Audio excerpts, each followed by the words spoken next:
This is in relation to the several cases that EACC has in court this week. And in particular, today, the Commission has several cases before the Anti-Corruption Court. And one of those cases that is significant to the Commission is a case that involves 5 suspects who were recently arrested in Kitui, where they were posing as EACC detectives, and in that fake capacity, conducting functions of EACC and then defrauding members of the public. That case that is in Kitui today involves those fraudsters, and they have been in custody, and the court in Kitui is expected to this afternoon deliver a ruling on whether or not to release them on bail. The problem of imposters is on the increase. The Commission has noted that there is an upsurge in the number of fake detectives, fraudsters, who are going around conning members of the public while posing as officers of EACC or other investigative agencies on official duty. In this year alone, that is 2024, the Commission has encountered over 300 cases of fake detectives, fraudsters who have been conning and suspecting members of the public while pretending to be undertaking official duties on behalf of EACC. There are around 4 categories of these imposters. One, we have imposters who either call their victims or physically present themselves to their offices or premises, pretending to be carrying out investigations against them, and then they demand to be paid huge sums of money in exchange for a favorable outcome of the purported investigations. In the second category, there are fraudsters who again issue fake EACC integrity clearance certificates at a fee, while that is a service that the Commission ordinarily provides at no cost. Thirdly, some of them have even gone a step ahead to establish fake EACC offices, especially in Kakamega, Busia, and Bungoma counties. An example is an agency that goes by the name Anti-Corruption Investigations Agency in Bungoma County that even puts caveat on land. That is an agency that has been purporting to offer the services that are ordinarily provided by EACC. It has been purporting to resolve conflicts among residents that are corruption related, and they're charging for that.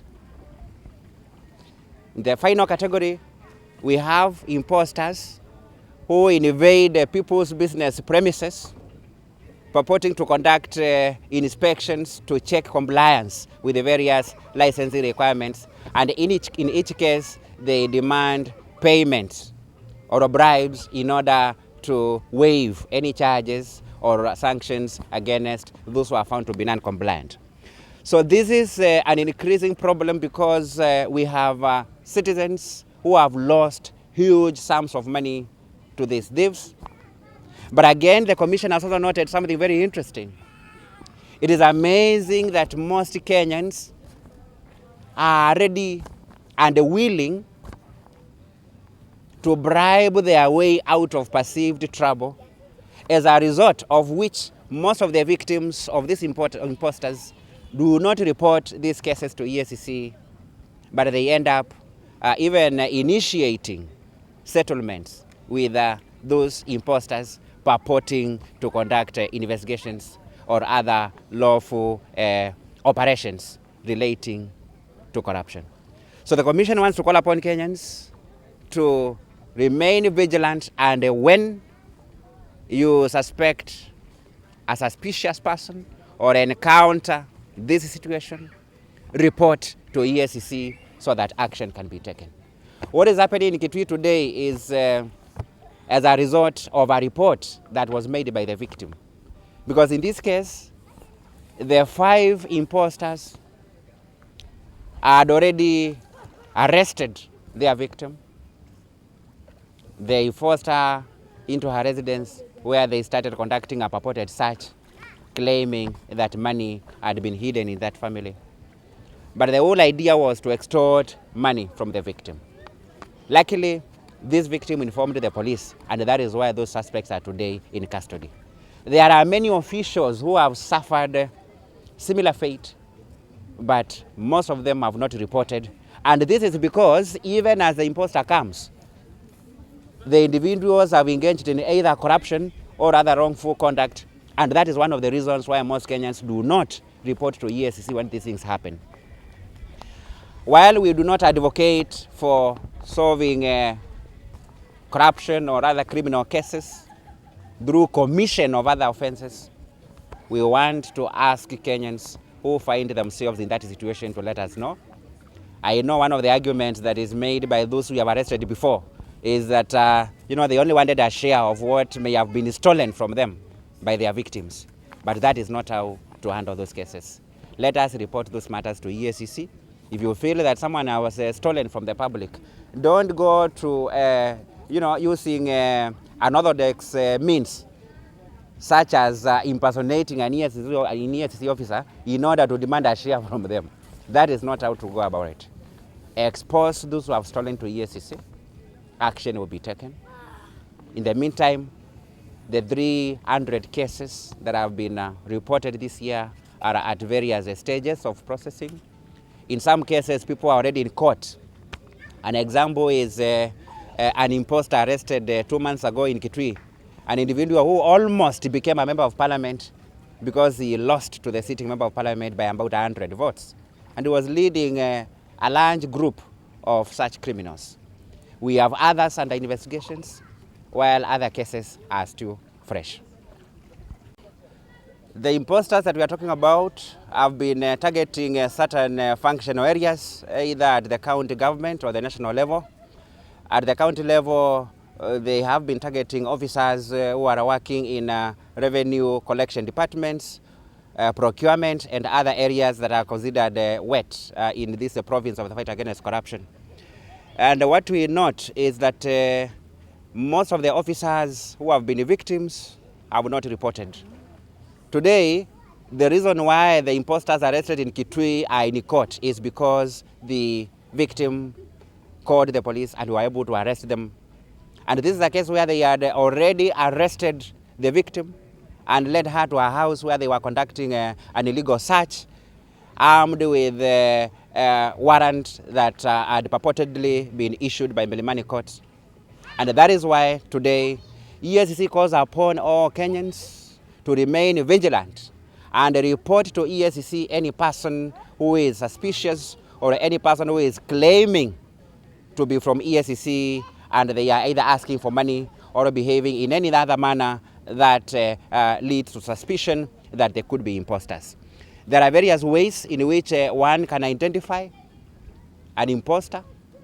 If somebody summons you using a telephone call, that is not EACC, because EACC will only engage a person they want to meet through official communication.